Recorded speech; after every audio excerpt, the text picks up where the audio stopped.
আসসালামু আলাইকুম রহমতুল্লাহি ওয়া বারাকাতুহু। সম্মানিত বন্ধুগণ, টিসি কম্পিউটারে স্বাগতম। অনেকদিন পর এমএস এক্সেলের আরও একটি ভিডিও নিয়ে উপস্থিত হলাম। পূর্বের ভিডিওতে আমি দেখিয়েছিলাম কিভাবে পিভট টেবল তৈরি করতে হয়। আশা করি ভিডিওটি দেখেছেন। না দেখলে দেখে আসতে পারেন, লিংক ডিসক্রিপশনে দেয়া থাকবে। তো চলুন আজকে আমরা শিখি রিকমান্ডেড পিভট টেবল।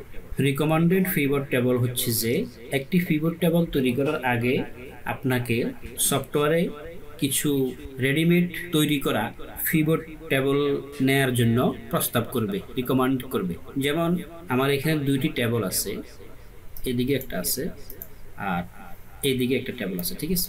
যেহেতু এখানে একাধিক টেবল আছে সেহেতু আমাদেরকে যে কোনো একটা টেবল আগে সিলেক্ট করতে হবে। তো আমি এই ডাটাগুলো বা এই টেবলগুলো সিলেক্ট করে নিতেছি, ডাটাগুলো সিলেক্ট করে নিলাম। এখন আমি চাচ্ছি যে এই ডাটাগুলোর একটি পিভট টেবল তৈরি করতে। এখন পিভট টেবল তৈরি করার আগে আমি যদি রিকমান্ডেড পিভট টেবল অপশনে ক্লিক, তাহলে সফটওয়্যারে অটোমেটিকভাবে আমাদেরকে কিছু পিভট টেবল তৈরি করে দেখাবে যে আপনি দেখুন আমি আপনার জন্য 3টি 4টি পিভট টেবল তৈরি করেছি। আপনার এখান থেকে কোনটা ভালো লাগে, কোনটা আপনি নিলে আপনার ডাটা অ্যানালাইসিস করতে আপনার সুবিধা হবে, আপনি দেখে পছন্দ করে যে কোনো একটি নিন। আমি এখন এগুলো সিলেক্ট করলাম, করার পরে আমি ইনসার্ট ট্যাবে আসি। ইনসার্ট ট্যাব থেকে রিকমান্ডেড ট্যাব, পিভট টেবলের পরে রিকমান্ডেড পিভট টেবল, এখানে ক্লিক করব।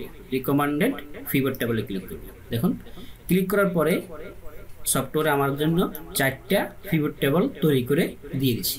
দেখুন এখানে সর্বপ্রথম একটা দিয়েছে, এটা হচ্ছে sum of CTC by location. এরপরে এখানে একটা দিয়েছে, এখানে sum of CTC by designation. তারপরে এখানে একটা দিয়েছে sum of CTC by name, name হিসেবে এখানে। আবার এখানে একটা দিয়েছে, এখানে দিয়েছে sum of CTC by location, location হিসেবে। এখন আমি যেটার উপরে ক্লিক করব সেটা পিভট টেবল হিসেবে অ্যাপ্লাই হয়ে আমার এখানে এটা নিউ শিটে চলে আসবে। সাপোজ আমি মনে করেন এখানে sum of CTC by location হিসেবে দিয়ে দিলাম, এখানে ক্লিক করলাম, ক্লিক করে আমি ওকে দিলাম। দেখুন একটা নিউ শিটের মধ্যে পিভট টেবলটা সে নিয়ে আসছে। দেখুন চট্টগ্রাম সিটিসি এত, কুমিল্লা সিটিসি এত, ঢাকা সিটিসি এত, ফেনী সিটিসি এত, ইসলামাবাদ সিটিসি এত, গ্রান্ড টোটাল এত। আমার পিভট টেবলের মধ্যে আমার মেইন টেবলটা দেখুন, মেইন টেবলটার মধ্যে নেম, ডেজিগনেশন, সিটিসি, লোকেশন এই হেডিংগুলো আছে, ঠিক আছে। এই হিসেবে এই 4টে হেডিং হিসেবে সে 4টে পিভট টেবল কি করছে আমাকে শো করছে। ওকে, এটা হচ্ছে রিকমান্ডেড পিভট টেবল। এখন এখানে দেখেন নাহিদ, কবির, সাকিব, রিয়াজ, মহিব, ঠিক আছে। নাহিদ কম্পোজার, ডেজিগনেশন কম্পোজার, তার সিটিসি হচ্ছে যে 4458, লোকেশন কোথায়, ইসলামাবাদ। এভাবে আমরা কি নেম হিসেবে, ডেজিগনেশন হিসেবে, সিটিসি হিসেবে, লোকেশন হিসেবে পিভট টেবল তৈরি করতে পারি রিকমেন্ডেড পিভট টেবলের মাধ্যমে, ঠিক আছে। আমি এটা পিভট টেবলটা একটু ডিলিট করে দিচ্ছি, আবার দেখাচ্ছি আপনাদেরকে। ডিলিট। এখন আমি আবার এই ডাটাগুলো এখানে ক্লিক করে লাস্ট সেলে ক্লিক করে শিফট ধরে লাস্ট সেলে ক্লিক করবো, তাহলে সবগুলো সহজে সিলেক্ট হয়ে যাবে।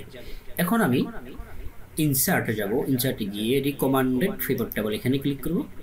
ক্লিক করার পরে দেখুন আমার এখানে যদি টেবল হেডারে এই 4টে অপশন ছিল, সেহেতু এখানে 4টে পিভট টেবল হিসেবে সে এখানে কি করছে, শো করছে by location, by designation, by name, by location, ঠিক আছে। By designation composer, software developer, web developer, junior web developer, senior web developer, ঠিক আছে। এবার নেম হিসেবে আমি এখানে নেম প্রত্যেকের নাম আছে এখানে। লোকেশন হিসেবে চট্টগ্রাম, কুমিল্লা, ঢাকা, ফেনী, ইসলামাবাদ, ঠিক আছে। এখন আমি যদি এই নেমে ক্লিক করি, ওকে দিই, দেখুন সবগুলোর নেম এখানে চলে আসছে। সাম অফ সিটিসি বাই নেম এখানে সবগুলো চলে আসছে এবং গ্রান্ড টোটালও চলে আসছে, ঠিক আছে। আব্দুল করিম, তারপরে আব্দুল খালিক, সাম অফ সিটিসি, গ্রান্ড টোটাল হচ্ছে 77,604। ঠিক আছে বন্ধুগণ, আজকের জন্য এতটুকু। ভালো করে প্র্যাকটিস করবেন, না বুঝলে অবশ্যই কমেন্ট করবেন।